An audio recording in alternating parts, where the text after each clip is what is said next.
رحم اللہ من قرأ الفاتحہ.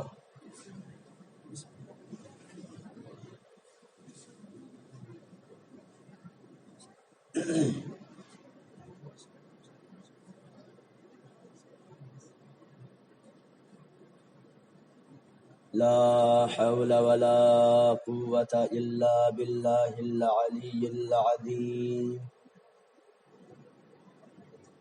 أعوذ بالله السميع العليم من الشيطان الرجيم.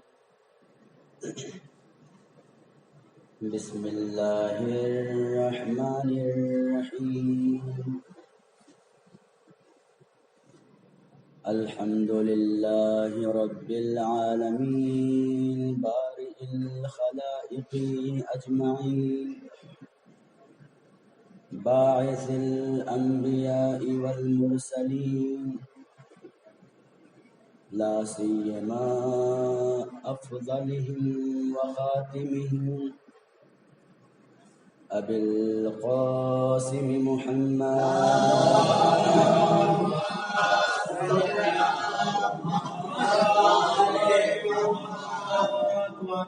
وعلى آله وعلى أهل بيته الطيبين الطاهرين المعصومين المظلومين ولعنة الله على أعدائهم أجمعين من الآن إلى قيام يوم الدين. أما بعد فقد قال الله تبارك وتعالى في كتابه المجيد وفرقانه الحميد وقوله الحق يا أيها الذين آمنوا اتقوا الله وكونوا مع الصادقين. صلوات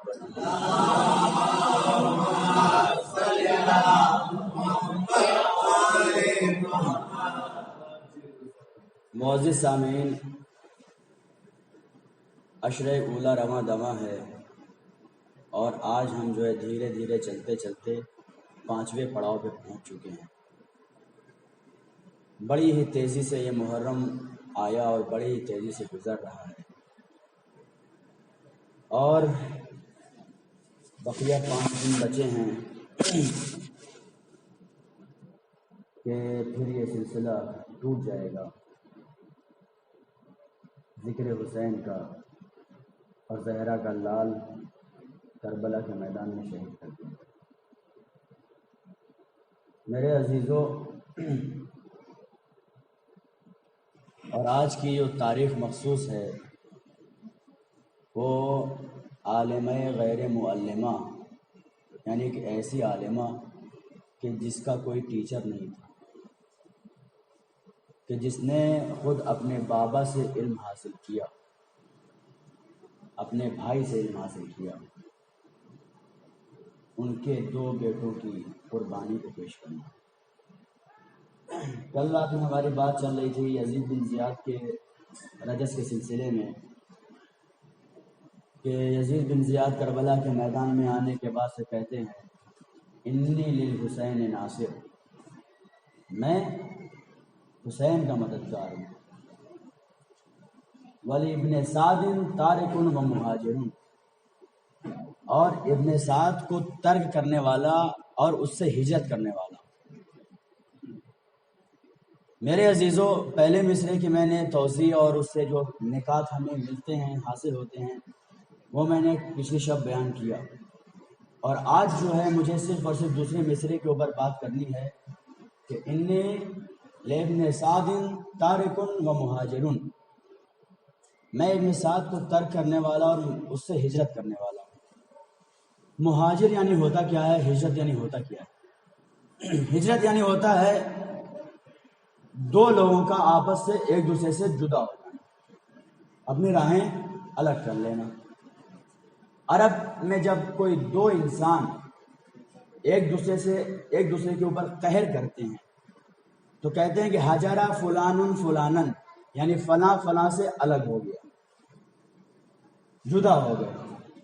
ہمارے یہاں بھی ہوتا ہے، رنجش ہو جاتی ہے تو ہم کیا کرتے ہیں؟ دوسرے سے جدا ہو جاتے ہیں، دور ہو جاتے ہیں۔ بیٹا کی اگر نافرمانی ناپسند ہوئی، بیٹا سے دور ہو گئے، غصے کا اظہار کیا، بات نہیں کیا، اس کے ساتھ کھانا نہیں کھایا، میں کھانا نہیں کھایا، یہ سب کیا ہے؟ ہم ہجرت کر رہے ہیں، اپنے بچے سے ہجرت کر رہے ہیں، دور ہو رہے ہیں تاکہ ہم اس کو سزا دے سکیں۔ ہجرت کی کتنی قسمیں ہیں؟ ہجرت کی ٹوٹل 3 قسمیں ہیں۔ ہجرت یعنی ایک چیز سے دور ہونا۔ ہجرت کی 3 قسمیں ہیں: ہجرت جغرافیائی، ہجرت عقیدتی اور ہجرت اخلاقی۔ انشاءاللہ بس انہی 3 نکات کو آپ کے سماعتوں کے حوالے کرنا ہے، پھر ختم دعا۔ ہجرت جغرافیائی، ہجرت جغرافیہ یعنی ایک شہر پسند نہیں آیا، چھوڑ کر کے دوسرے شہر چلے گئے، دوسرا شہر پسند نہیں آیا، چھوڑ کر کے تیسرے شہر چلے گئے، اس کو کہتے ہیں ہجرت جغرافیائی۔ زمین کا جو جغرافیہ ہے آپ اس کے اوپر ہجرت کر رہے ہیں، ایک جگہ سے دوسری جگہ۔ مسلمین کے بیچ میں مسلمانوں نے 2 ہجرت کی، 2 ہجرتیں۔ کون کون سے ہجرت؟ ایک مکے سے حبشہ کی طرف ہجرت اور ایک مکے سے مدینے کی طرف ہجرت۔ مسلمانوں نے 2 ہجرتیں کی ہیں۔ جنہوں نے مکے سے حبشہ کی طرف ہجرت کی ان کو بھی مہاجر کہا جاتا ہے، اور جنہوں نے مدینے کی طرف ہجرت کی ان کو بھی مہاجر کہا جاتا ہے۔ مکے سے جو حبشہ کی طرف ہجرت کر رہے ہیں ان کو رسول اسلام نے جناب جعفر کے حوالے کیا کہ آپ ان لوگوں کو لے کر کے حبشہ چلے جائیے۔ جناب جعفر لے کر کے اس قافلے کے نمائندہ ہیں، سرپرست ہیں، ولی ہیں، لے کر کے حبشہ چلے گئے۔ اور دوسری ہجرت جو ہوئی ہے وہ مکے سے مدینے کی طرف ہجرت ہوئی ہے۔ مکے سے مدینے کی طرف ہجرت ہونے میں کیا ہوا تھا؟ رسول اسلام کو مکے سے مدینے ہجرت کرنا تھا، تو سارے مسلمین ایک ساتھ انہوں نے ہجرت نہیں کیا ہے۔ پہلے رسول اسلام نے ہجرت کیا کیونکہ مکے کا ماحول خراب تھا اور 40 ننگی تلواریں رسول اسلام کے اوپر اٹھ چکی تھیں، مکہ دشمن ہو چکا تھا۔ اور جب دیکھا، اچھا اب یہاں پہ دیکھیے کہ رسول اسلام کی جناب ابو طالب نے کس طریقے سے حفاظت کی ہے۔ یہ صرف ہجرت کے شب میں ایسا نہیں ہوا کہ تلواریں آپ کے اوپر تن گئی ہوں اور جو ہے آپ بچ بچا کر کے مکے سے نکل گئے۔ رسول اسلام نے شعب ابی طالب میں، یعنی کہ ابو طالب نے جب سے اپنی پناہ میں لیا ہے اس وقت سے رسول اسلام کی اس طریقے سے حفاظت کی ہے کہ جب کوئی خطرہ محسوس کیا بستر کو بدل دیا، علی کو رسول کے بستر پر سلا دیا اور رسول کو علی کے بستر پر سلا دیا۔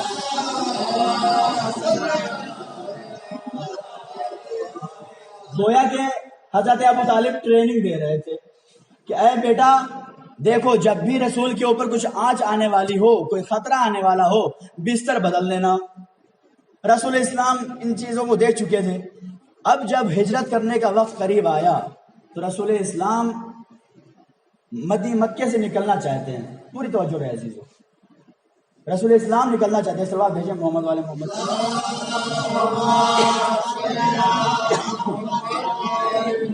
اور بہت ہی جو ہے نازک مرحلہ ہے، کیونکہ اگر ذرہ برابر بھی مشرکین کو شک ہو گیا کہ رسول یہاں پہ نہیں ہے، رسول نکل چکے ہیں، تو وہ لوگ کیا کریں گے؟ مکے سے نکلنے والے ہر راستے کے اوپر ناکہ بندی کر دیں گے، جا کر کے ڈھونڈیں گے اور قتل کے در پہ ہو جائیں گے۔ تو رسول کی جان جا سکتی ہے کہ نہیں جا سکتی؟ رسول اسلام کی جان جانے کا خطرہ ہے۔ رسول اسلام کو اپنے بستر پر ایسی شخصیت کو سلانا ہے کہ سونے والا رات بھر سوتا بھی رہے اور مشرکین سمجھ بھی نہ پائیں کہ ہمارا سو کون رہا ہے، علی سو رہے ہیں یا رسول سو رہا ہے۔ اب یہاں پہ میں روک کر کے 2 آیات کی تلاوت کروں گا۔ قرآن کہہ رہا ہے یا ایھا الذین آمنوا اطیعوا اللہ واطیعوا الرسول واولی الامر منکم، اے ایمان لانے والوں اللہ کی اطاعت کرو اور رسول اور اولی الامر کی اطاعت کرو۔ کیا حکم دیا اللہ نے؟ اطاعت کا، اطاعت دھیان میں رہے۔ دوسری آیت کی تلاوت کر رہا ہوں، بسم اللہ الرحمن الرحیم، قل ان کنتم تحبون اللہ فاتبعونی یحببکم اللہ ویغفر لکم ذنوبکم۔ اے میرے حبیب کہہ دیجئے کہ اگر تم ان کنتم تحبون اللہ، اگر تم اللہ سے محبت کرتے ہو، فاتبعونی ہمارا اتباع کرو، نتیجہ کیا نکلے گا؟ یحببکم اللہ، اللہ بھی تم سے محبت کرے گا، ویغفر لکم ذنوبکم، تمہارے سارے گناہ معاف کر دے گا۔ اس آیت میں کیا حکم ہوا؟ اتباع کا۔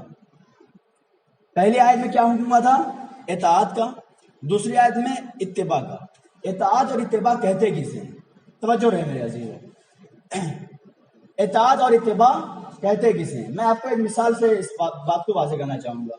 مثلا میں نے کہا کہ ایک گلاس پانی لے کے چلے آئیے آپ، ٹھیک ہے، کسی کو حکم دیا آپ ایک گلاس پانی میرے لیے لے کر کے چلے آئیے، جناب عالی اٹھے جا کر کے پانی لے کر کے چلے جائیں، اس کو کیا کہتے ہیں؟ اس کو اطاعت کہتے ہیں۔ اطاعت یعنی کہ کہنے والا کچھ کہے، کچھ حکم دے یا درخواست کرے یا التجا کرے، اور سامنے والا اس حکم کو سن کر کے اس کے اوپر عمل کرے، یا درخواست کو سن کر کے عمل کرے، یا التجا کو سن کر کے عمل کرے، اس کو کیا کہتے ہیں؟ اطاعت کہتے ہیں۔ تو اب میں نے چونکہ یہاں پہ تینوں لفظیں استعمال کر لی، التجا، درخواست اور حکم۔ اگر بڑا چھوٹے کو کہے تو یہ حکم ہوتا ہے، لیکن اگر چھوٹا بڑے کو کہے تو یہ درخواست ہوتی ہے، اور اگر برابر والے ایک دوسرے سے کچھ کہیں تو یہ التجا ہوتی ہے۔ اللہ نے حکم دیا ہے کہ تم جو ہے اللہ اور رسول اور اولی الامر کی اطاعت کرو۔ اطاعت کیا ہوتی ہے؟ یعنی کہ جہاں حکم کو مانا جائے اس کو کہتے ہیں اطاعت، حکم کو ماننا اطاعت ہے۔ اور جو دوسری آیت ہے، قل ان کنتم تحبون اللہ فاتبعونی یحببکم اللہ، اے میرے حبیب کہہ دیجئے کہ اگر تم اللہ سے محبت کرتے ہو تو میرا اتباع کرو۔ اتباع کیا ہوتا ہے؟ اتباع میں اب یہ یہاں پہ کوئی آرڈر نہیں ہے، کوئی حکم نہیں ہے کہ مولا آپ کو کچھ حکم کرے اور آپ اس کے اوپر عمل پیرا ہوں، نہیں، بلکہ مولا کچھ حکم نہیں کرے گا، مولا کو ہم دیکھیں گے کہ مولا میرا کیا کر رہا ہے، اور جو کر رہا ہے ہم اس کو کرنے لگیں۔ ہم نے اپنے آقا کو دیکھا کیا کر رہا ہے، ابھی بھی اگر نہیں سمجھ پائے ہو تو میں آسان طریقے سے سمجھا دوں کہ ہم لوگ کیا کرتے ہیں، ہم اپنے اسٹائل کو دوسروں کے اسٹائل سے دیکھ کر کے اپناتے ہیں۔ دوسروں کو دیکھا اس کے بال بہت اچھے ہیں، کہا کہ واہ بڑے اچھے اسٹائل کا بال ہے اس کا، ہم بھی ایسے بال رکھیں گے۔ ہوتا ہے کہ نہیں ہوتا ہے میرے؟ دوسروں کو دیکھا میں نے کپڑے کی اسٹائل بہت پسند آئی، اسے کپڑے کی اسٹائل بہت اچھی لگی ہم بھی وہی کپڑا پہنیں گے، پہننے لگا۔ فلاں کے اوپر داڑھی بہت اچھی لگتی ہے، میں بھی داڑھی رکھوں گا، داڑھی رکھنے لگے۔ آج کل تو وہی ہو ہی رہا ہے کہ صرف اچھے لگنے کے لیے داڑھی رکھی جا رہی ہے، اسلام کے اوپر عمل کرنے کے لیے نہیں۔ بہرحال کیف جیسے بھی رکھ تو رہے ہیں۔ تو یہ سمجھ گئے، اس کو کیا کہتے ہیں؟ ہم اتباع کہتے ہیں۔ اتباع یعنی وہاں پہ کوئی آرڈر نہیں ہے، کوئی حکم نہیں ہے، بلکہ آپ نے کسی کو ایسا کرتے ہوئے دیکھا اور آپ کرنے لگے۔ قرآن کی آیت کیا کہہ رہی ہے؟ رسول کا اتباع کرو، یعنی کہ رسول کو ہمیں دیکھنا ہے، رسول اسلام کو ہمیں دیکھنا ہے کہ رسول اسلام کیسے اٹھتے ہیں، کیسے بیٹھتے ہیں، کیسے بات کرتے ہیں، کیسے چلتے ہیں، کیسے لوگوں سے ملتے ہیں۔ آپ کا اپنے گھر والوں کے ساتھ اٹھنا بیٹھنا کیسا ہے، پڑوسیوں کے ساتھ اٹھنا بیٹھنا کیسا ہے، دوستوں کے ساتھ کیسے ملتے ہیں، دشمنوں کے ساتھ کیسے ملتے ہیں، ہمیں ان تمام چیزوں کو اپنانا ہے۔ یہ کیا ہے؟ یہاں پہ اب کوئی آرڈر نہیں ہے بلکہ اتباع ہے، اتباع کرنا ہے۔ اب آپ پوری تاریخ میں جا کر کے چھان کر کے دیکھ لیجئے کہ تاریخ میں کس نے رسول اسلام کا اتباع کیا ہے اور کس نے رسول اسلام کی اطاعت کی ہے۔ میرے عزیزو، آپ جا کر کے پوری تاریخ میں دیکھیے، ہر ایک نے کوئی نہ کوئی اختلاف کیا ہے۔ رسول نے کہا کہ لاؤ کاغذ اور قلم مجھے دے دو، کہنے لگے کہ ہذیان پک رہا ہے۔ یہ کیا ہے؟ یہ اتباع، اطاعت ہے۔ اطاعت رسول ہوتی تو رسول اسلام نے مانگا تھا کاغذ و قلم لا کر کے دے دینا چاہیے تھا، کیوں نہیں دیا کاغذ و قلم؟ یہ اطاعت ہے، اطاعت رسول ہے۔ اتباع، رسول کے راستے کے اوپر چلنا، نقش قدم پر چلنا۔ کون چلا سوائے حیدر کرار کے، کہ جس نے ہر ایک حقوق کو پورا کیا اور ویسے ہی پورا کیا کہ جیسے رسول اسلام کیا کرتے تھے۔ تبھی تو 25 سال کے وقفے کے بعد، رسالت مآب کی وفات کے بعد سے 25 سال بعد مولا متقین کے پاس خلافت آئی، اور جب خلافت آئی ہے مولا متقین مصلی پہ گئے ہیں، جا کے نماز پڑھ رہے ہیں، تو دشمنوں نے بھی کہہ دیا کہ 25 سال پہلے جو نماز پڑھی تھی وہ 25 سال بعد آج علی کی قیادت میں پڑھنے کو مل رہی ہے۔ صلوات بر محمد و آل محمد۔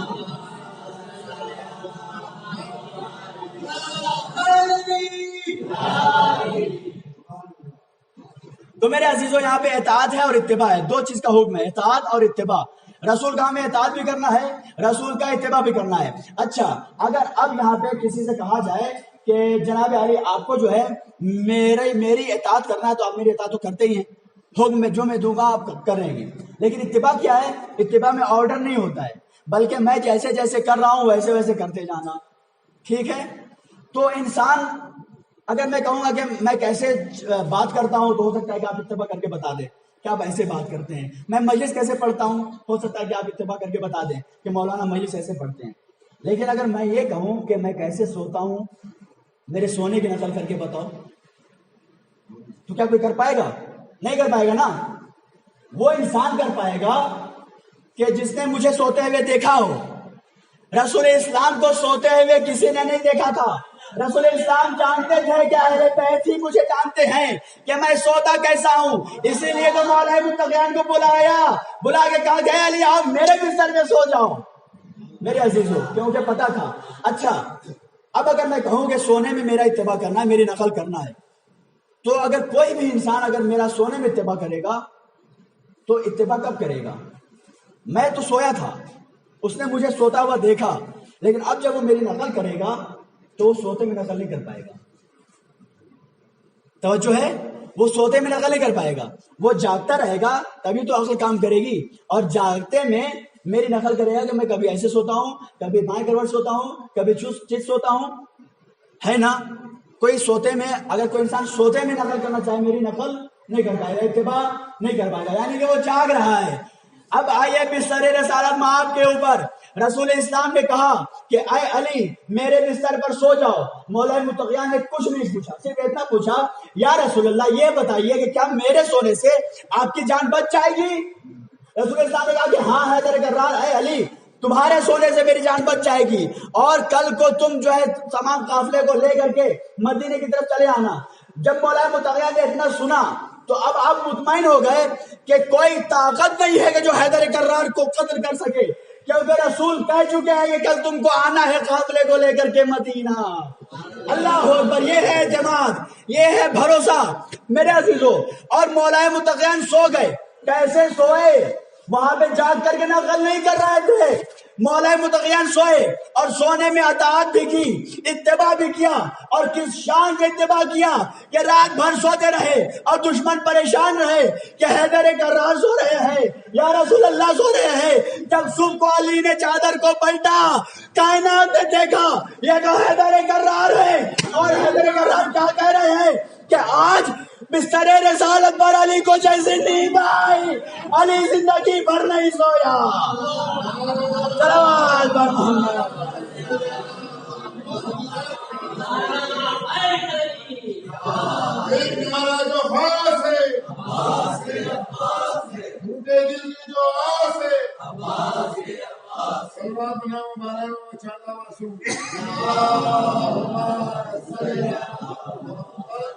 تو جو علی کبھی نہ سویا، جو علی کبھی نہ سویا، صرف اور صرف ہلکی ہلکی جھپکیاں لیا کرتا تھا، راتوں کھڑا ہو کر کے عبادت خدا کیا کرتا تھا، وہ علی بستر رسول پر اس شان سے سویا کہ کہتے ہوئے نظر آتے ہیں کہ جیسی مجھے نیند بستر رسالت پر آئی ویسی نیند کبھی نہیں آئی۔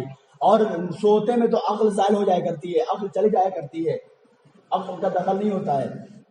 علی بتا رہے ہیں کہ رسول اسلام کا نقش میرے اوپر اس طریقے سے پڑ چکا ہے کہ میں جاگتا رہوں یا سوتا رہوں، ہر لمحے رسالت میں آپ کا اتباع کرتا ہوں، ہر لمحے اطاعت رسول اللہ کرتا ہوں۔ انسان سوتے میں نہیں کر پائے گا، انسان کا خود کے اوپر بس نہیں چلتا ہے تو دوسروں کی نقل چل جائے گی، نامحال ہے میرے عزیزوں۔ تو دوسری کیا ہو گئی؟ یہ ہے ہجرت جغرافیائی، کہ ہجرت کیا۔ ایک اور سوال کا سہارا دیں۔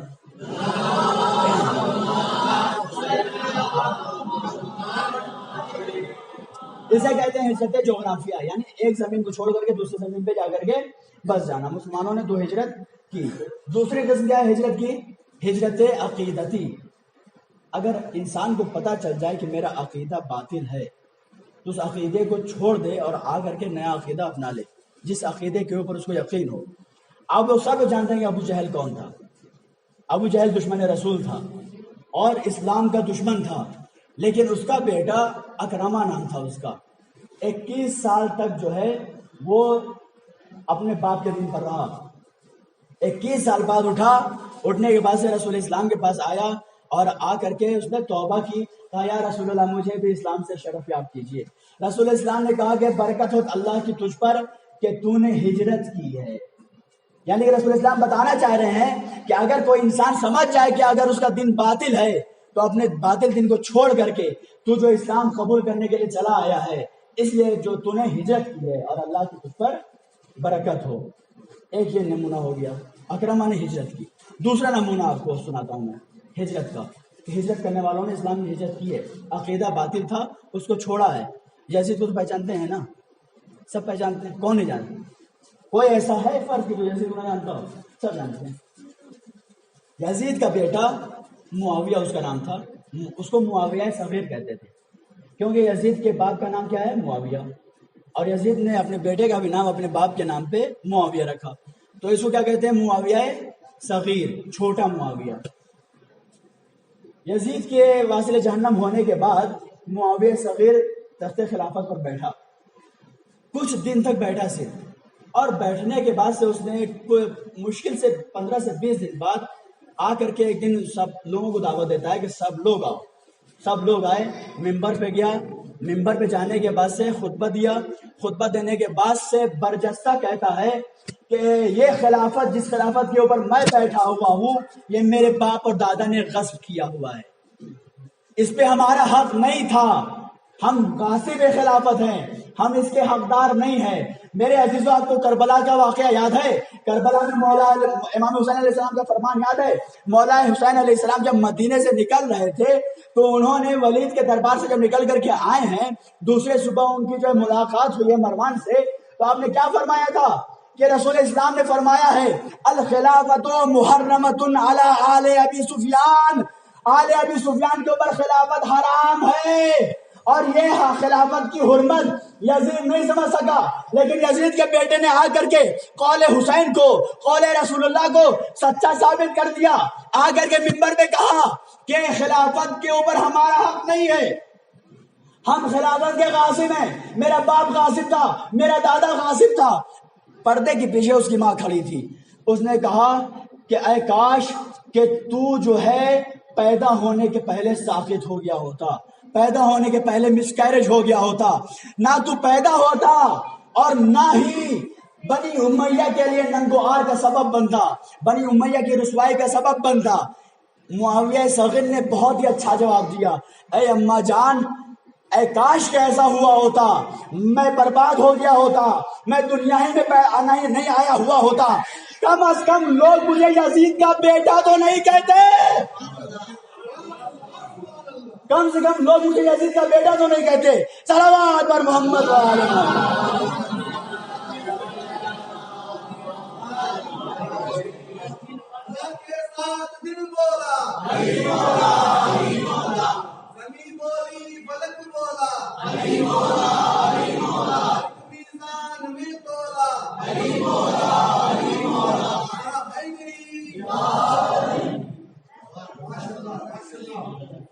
تو سمجھ گئے کہ ہم جو ہے باطل پہ تھے، ہماری خلافت کا حق نہیں تھا، اور ہمارے آباء و اجداد نے اس کو غصب کیا تھا اور اس کے اوپر حکومت کر رہے تھے۔ یہ کیا ہے؟ ہجرت عقیدتی۔ پتا تھا کہ عقیدہ باطل ہے، چھوڑ دیا، چھوڑ کر کے آگے نئے عقیدے کی طرف۔ ایک اور مثال، معاویہ بن وہب مکہ کا سفر کر رہے ہیں، راوی ہیں معاویہ بن وہب، بیان کرتے ہیں کہ ہمارے ساتھ ایک شخص تھا قافلے میں جو بہت ہی ضعیف تھا اور بوڑھا تھا اور بہت ہی زیادہ مومن اور متدین انسان، نمازی، روزہ دار، حاجی، حج کرنے والا، صوم و صلات کا پابند انسان، متقی پرہیزگار انسان تھا اور بوڑھا بھی ہو چکا تھا۔ لیکن صرف اس میں ایک کمی تھی کہ مولا متقیان کی ولایت کو نہیں مانتا تھا. مانتا تھا، اہل بیت کی عظمت کا معترف تھا، اعتراف کرنے والا تھا، علی کے تمام فضائل کو مانتا تھا، اور علی کی آل اور اولاد کے تمام فضائل کو مانتا تھا، اہل بیت کو مانتا تھا، اہل بیت سے دوستی رکھتا تھا. لیکن صرف اور صرف اس کا قصور یہ تھا کہ مولا متقیان کو خلیفہ بلا فصل نہیں مانتا تھا. وہ بیمار تھا، بیمار ہو گیا.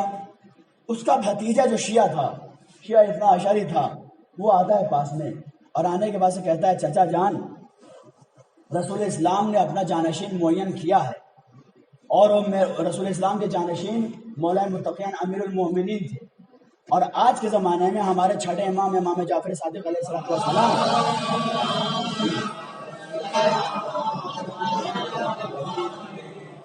ہمارے امام ہیں، ہمارے وقت کے امام ہیں. آج تک اس نے جو ہے اپنے عقیدے کو ظاہر نہیں کیا تھا، لیکن آج جو ہے بستر مرگ پر ہے، طبیعت خراب ہے، اور اس کو پتا ہے کہ اب میں یہاں سے نکل جانے والا ہوں، دنیا سے کوچ کر جانے والا ہوں. جب بیٹے نے، بھتیجے نے کہا کہ علی حق ہیں، علی کی آل اولاد حق ہیں، امام صادق علیہ السلام حق ہیں، وہی جو ہے امام ہیں، تو ایک مرتبہ اس نے کہا کہ انا علی ھذا وخرجت نفسہ. اس نے کہا کہ میرا بھی عقیدہ یہی ہے جو تو کہہ رہا ہے، اور اتنا اس نے کہا اور اس کی جان قفس انسانی سے پرواز کر گئی. یہ معاویہ کہتے ہیں، معاویہ بن وہب، کہ پھر ہم مکے سے جب امام جعفر صادق علیہ السلام کی خدمت میں پہنچے تو پہنچنے کے بعد سے پورا ماجرا بیان کیا اور کہا کہ مولا یہ بتائیے کہ اس نے آخری جو جملہ بولا ہے وہ یہ کہا تھا کہ انا علی ھذا، میرا عقیدہ یہی ہے، اے میرے فرزند، اے میرے بھتیجے، جو تم کہہ رہے ہو کہ علی خلیفہ بلا فصل ہیں اور آج کے زمانے میں چھٹے امام ہمارے امام ہیں، میرا بھی عقیدہ یہی ہے. اور یہ کہہ کر کے اس کی جان نکل گئی. مولا یہ بتائیے کہ اس کا ٹھکانہ کیا ہوگا، کیا وہ جنتی ہے یا وہ جہنمی ہے یا وہ نوری ہے یا وہ ناری ہے؟ مولا بتائیے کہ اس کا انجام کیا ہوگا. مولا نے کہا خدا کی قسم وہ جنتی ہے، خدا کی قسم وہ جنتی ہے. تو یہ کیا ہے؟ ولایت کے اوپر مرنا. یہ ہے ہجرت عقیدتی. عقیدت اگر آپ کو پتہ چل جائے کہ میرا عقیدہ باطل تھا، عقیدے کو چھوڑ دیا، اور ایک جس عقیدے کو آپ کو ایسا لگا کہ عقیدہ یہ حق ہے اس کو اختیار کر لینا. یہ کیا ہے؟ ہجرت عقیدتی. ایک صلوات کا سہارا دے بنا.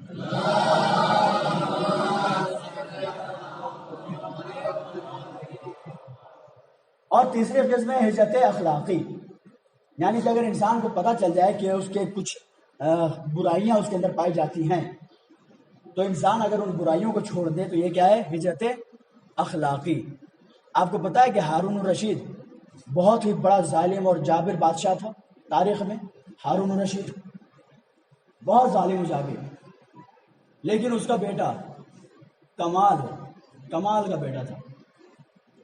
آج اگر ہم لوگوں کو کہہ دیا جائے کہ خریار روڈ تمہیں دے رہے ہیں، اسلام بیچ دو، بیچ دیں گے کہ نہیں بیچ دیں گے؟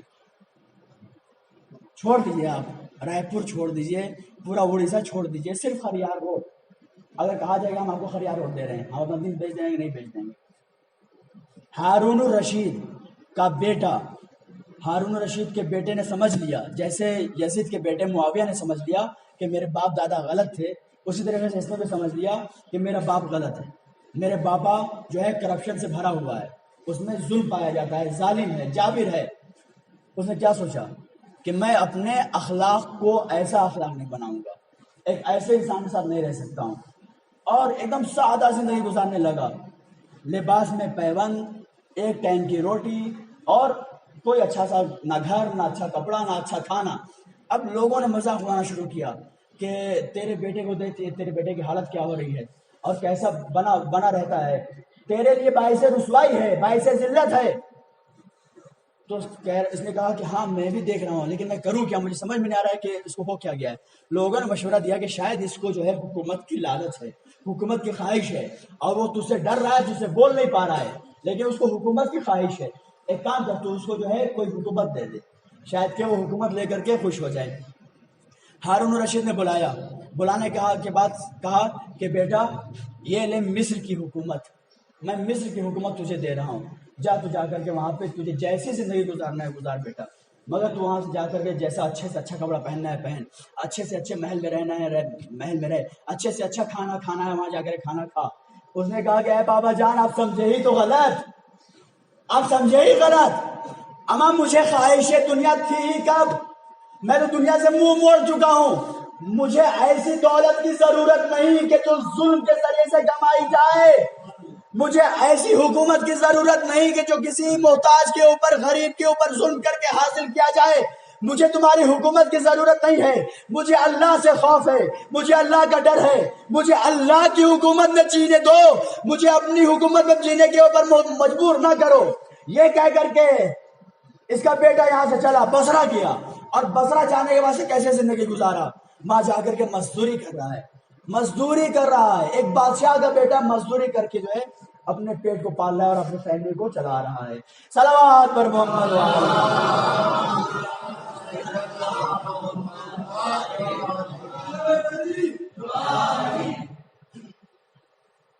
اور ایک آخری مثال اس کے بعد سے ربط مسائل، ہجرت عقیدتی، حجرہ فلان فلانن، فلاں نے فلاں سے کیا کیا، دوری اختیار کی، اس کو کیا کہتے ہیں؟ ہجرت کہتے ہیں۔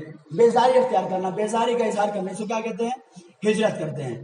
جناب عدی بن حاتم مولا متقیان کے لشکر کے ایک فرد جو مولا متقیان کے بہت ہی خاص صحابیوں میں سے تھے، جنگ صفین میں آئے مولا کا ساتھ دینے کے لیے، لڑنے کے لیے، لیکن عدی بن حاتم کا بیٹا، سگا بیٹا کہاں پہ ہے؟ معاویہ کے لشکر میں۔ یہ آئے میدان میں اور آنے کے بعد سے کہا کہ میں اپنے بیٹے سے بیزار ہوں، میں اپنے بیٹے سے برات کا اظہار کرتا ہوں، یہ میرا بیٹا نہیں ہے۔ میرے عزیزو یاد آیا کچھ؟ یہ جناب نوح نے بھی ایسا ہی کیا تھا، جب جناب نوح نے کہا کہ یا اللہ یہ میرا بیٹا ہے، تو اللہ نے کہا کہ ہاں یہ تیرا بیٹا تو ہے لیکن تیرا اہل نہیں ہے۔ جناب نوح نے پھر کیا کیا؟ جب خدا نے یہ کہا کہ یہ تیرا اہل نہیں ہے، جناب نوح نے اسے برات کی اختیار کیا اور اسے بیزاری کا اظہار کیا۔ جناب ابراہیم نے اپنے چاچا سے کہا کہ چاچا آپ لات و عزا کی، ہوبل کی پوجا مت کیجیے، عبادت مت کیجیے، پرستش مت کیجیے۔ اس نے کہا کہ نہیں، میں اسی کی عبادت کروں گا، اسی کی پرستش کروں گا۔ تو انہوں نے کیا کیا؟ انہوں نے اپنے چاچا سے بیزاری اختیار کی، چاچا سے بیزاری اختیار کی اور کہا کہ اے اللہ میں اپنے چاچا سے بیزار ہوں۔ تو جناب ابراہیم جو کر چکے تھے وہی یہاں پہ عدی بن حاتم نے جنگ صفین میں آ کر کے کیا، اور گرچہ اپنا بیٹا ہے لیکن جب دیکھا کہ امام کے خلاف چلا گیا ہے اور صراط مستقیم سے بھٹک گیا ہے تو بیزاری کا اظہار کر لیا۔ ہم لوگ کیا کہتے ہیں دعاؤں میں؟ انا سلم لمن سالمکم وحرب لمن حاربکم، اے اہل بیت اطہار علیہ السلام، آپ کی صلح میری صلح ہے اور آپ کی جنگ میری جنگ ہے۔ مطلب کیا ہوا؟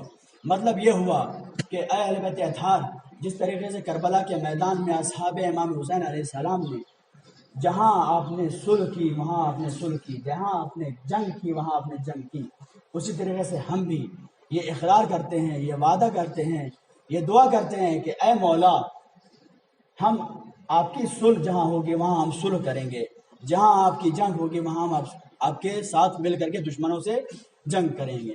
کربلا کے میدان میں اس وعدے کو پورا کرنے کے لیے آپ دیکھیں، بس مصائب کے چند جملے اور پھر انشاءاللہ ختم دعا۔ اس کو پورا کرنے کے لیے صلح اور جنگ کو کس طریقے سے جناب امام حسن کے اصحاب کس طریقے سے صبر کر رہے ہیں۔ جناب امام حسن کے لاشے کے اوپر تیر برسائی گئی، سب نے صبر کیا، عباس بھی ہیں، حسین بھی ہیں، بنی ہاشم کے جوان بھی ہیں، تیر برسائی گئی، نہیں ہم حسن کو رسول کے بازو میں دفن نہیں ہونے دیں گے، رسول کے پہلو میں دفن ہونے نہیں دیں گے۔ صبر کیا۔ کربلا کے میدان میں یہاں صلح تھی، امام نے صلح کا وعدہ کیا تھا، اصحاب نے صلح کیا۔ امام حسین نے جب دیکھا کہ یزید کی سرکشیاں بڑھ گئی ہیں تو انہوں نے جنگ تو نہیں کیا، اصحاب حسین صرف اور صرف آئے تو اپنے آقا کا دفاع کرنے آئے، حسین کا دفاع کرنے آئے ہیں کہ اے مولا جب تک ہماری جانوں میں جان باقی ہے ہم آپ کے اوپر کوئی آنچ نہیں آنے دیں گے۔ اللہ تعالیٰ نے امام مظلوم کربلا کے میدان میں آپ دیکھیں کہ کیا کیا ظلم نہیں ہوئے اور اصحاب نے کیا کیا ظلم برداشت نہیں کیے، بنی ہاشم نے کیا کیا ظلم برداشت نہیں کیے، 2 محرم کو یہ قافلہ وارد کربلا ہوا ہے، 7 محرم سے پانی بند کر دیا گیا، اور شب عاشورہ بچے العطش العطش کی صدائیں بلند کر رہے ہیں،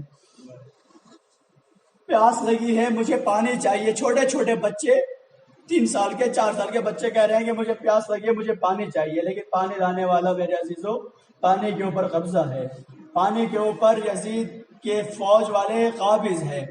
اے میرے عزیزو عزادارو، آج کی جو تاریخ منسوب ہے وہ جناب زینب کے 2 لال سے منسوب ہے کہ جنہیں ہم اون و محمد کہتے ہیں، عزاداران امام مظلوم کربلا۔ لیکن ان کے مصائب سننے کے لیے آپ ذرا سا جناب زینب کی عظمت کو دیکھیے کہ جناب زینب کس دل کی مالکہ ہے۔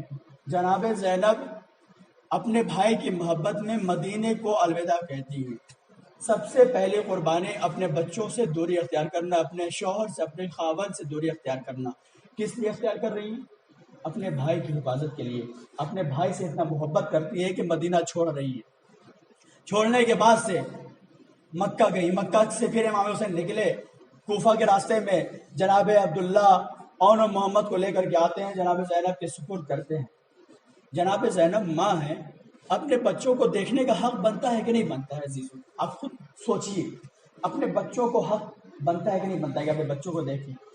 لیکن تاریخ میں آپ جا کر کے دیکھ لیجئے کہ زینب نے علی اکبر کو چاہا ہے جتنا، اتنا اپنے بچوں کو نہیں چاہا۔ زینب نے سارا اپنا ہم و غم علی اکبر کے اوپر مرکوز رکھا ہے۔ میرا بچہ، میرا بیٹا، میرا علی اکبر۔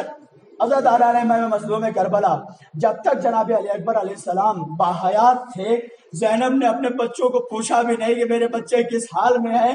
جا کر کے کل میدان میں صرف اتنا کہہ دیا تھا کہ کل جا کر کے میدان میں جنگ ہو جا کرنا اور اپنے ماموں کے اوپر شہید ہو جانا، لیکن کوئی ان سے پیار کا اظہار نہیں کیا، کوئی محبت کا اظہار نہیں کیا، کیونکہ محبت کا اظہار کرتی تو کس سے کرتی؟ ارے بھائی کا کڑیل جوان علی اکبر، کہ جس کو زینب نے پالا تھا، بڑے حرمان سے پالا تھا۔ علی اکبر، علی اکبر۔ صبح عاشور نمودار ہوئی، ماں پریشان ہے کہ رات بھر میں نے اپنے بیٹے کو نہیں دیکھا، زینب پریشان ہے میں نے اپنے بیٹے کو نہیں دیکھا۔ عزاداران امام مظلوم کربلا، کیونکہ امام حسین علیہ السلام نے شب عاشورہ رخصت جو مانگی ہے، چھٹی جو مانگی ہے، وہ یہ کہہ کے مانگی ہے کہ ہم عبادت کرنا چاہتے ہیں، ہم نماز و روزہ کرنا چاہتے ہیں۔ اور پوری شب عاشورہ صحابہ امام حسین علیہ السلام نے رکوع اور سجود کے درمیان کاٹی ہے، قیام و قعود کے درمیان کاٹی ہے۔ تو عزاداران امام مظلوم کربلا، یہ کیسے ممکن ہے کہ اصحاب امام حسین رکوع اور قیام کے درمیان ہو اور سارے کے سارے نماز اور تلاوت میں مشغول ہو، لیکن جو رسول اسلام سے سب سے زیادہ مشابہ ہو، جس کی رفتار، گفتار، کردار رسول اسلام سے سب سے زیادہ ملتا ہو، یہ کیسے ممکن ہے کہ وہ نماز اور روزے میں نہ ہو؟ عزاداران امام مظلوم کربلا، البتہ جناب علی اکبر بھی نماز قیام و قعود کے درمیان ہے، اور ادھر ماں کو ارمان ہے کہ بیٹا آ جائے، تھوڑا میں بیٹا سے بات کر لوں، کیونکہ میرا بیٹا کڑیل جوان کل کربلا کے میدان میں شہید کر دیا جائے گا۔ ادھر زینب کو ارمان ہے کہ میرا بیٹا آ جائے، میں اس سے کچھ بات کر لوں، دیدار کر لوں، کیونکہ کل صبح وہ جا کر کے شہید ہو جائے گا۔ عزاداران امام مظلوم کربلا، لیکن اصحاب امام حسین علیہ السلام من جملہ جناب علی اکبر عبادت میں مصروف رہے۔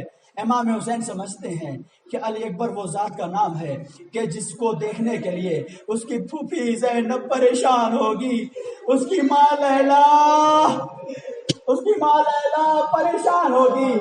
اسی لیے تو یہی وجہ تھی کہ امام حسین نے اذان صبح کے لیے علی اکبر کو کہا، اے بیٹا علی اکبر، جاؤ جا کر کے اذان دو۔ ہمارا آقا حسین چاہتا ہوگا کہ رات بھر زینب نے علی اکبر کو نہیں دیکھا، ام لیلا نے علی اکبر کو نہیں دیکھا، کم از کم آواز سن لیں گی تو تشفی ہو جائے گی۔ ہاں عزاداران امام مظلوم کربلا، جناب علی اکبر نے اذان دی، ظہر عاشورہ نمودار ہوئی، قربانیوں کا سلسلہ شروع ہو گیا، اور جناب زینب کے 2 لاڈلے اون و محمد بھی شہید کر دیے گئے۔ اور جب 11 محرم کو یہ قافلہ جانے لگا، کوفہ کی طرف روانہ ہونے لگا، تو ایک مرتبہ ساری بیویاں اپنے اپنے قریبی رشتہ داروں کے جنازے پہ پہنچی۔ جناب رباب جناب علی اصغر کے سرہانے پہنچی، ام لیلہ علی اکبر کے سرہانے پہنچی، اور حسین کے سرہانے جناب زینب پہنچی۔ اور پوچھنے والوں نے کہا کہ یہ کیا ان دو لاشوں کا کوئی پرسان حال نہیں ہے؟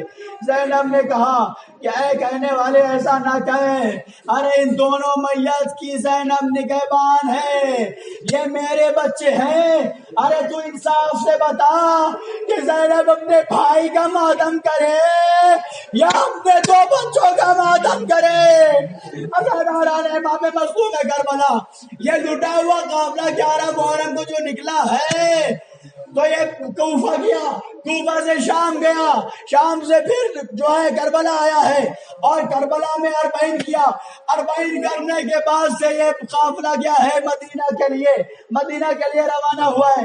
عزاداروں پوری تاریخ دیکھ لیجیے، زینب نے اپنے بچوں کا ماتم نہیں کیا، زینب نے اولو محمد کے اوپر آنسو نہیں بہایا، لیکن عزاداران امام مظلوم کربلا 40 کے بعد جب زینب مدینے پہنچی ہیں تو جا کر کے اپنے دہلیز کے اوپر بیٹھ جاتی ہیں اور دیکھتی ہیں کہ تالا لگا ہوا ہے۔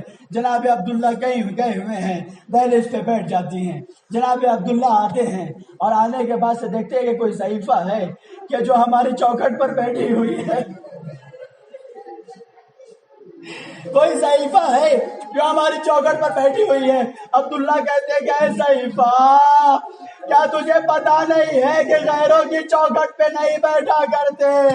ایک مرتبہ جناب زینب نے اپنے چہرے سے بالوں کو ہٹایا، کہا عبداللہ کیا تو نے بھی نہیں پہچانا؟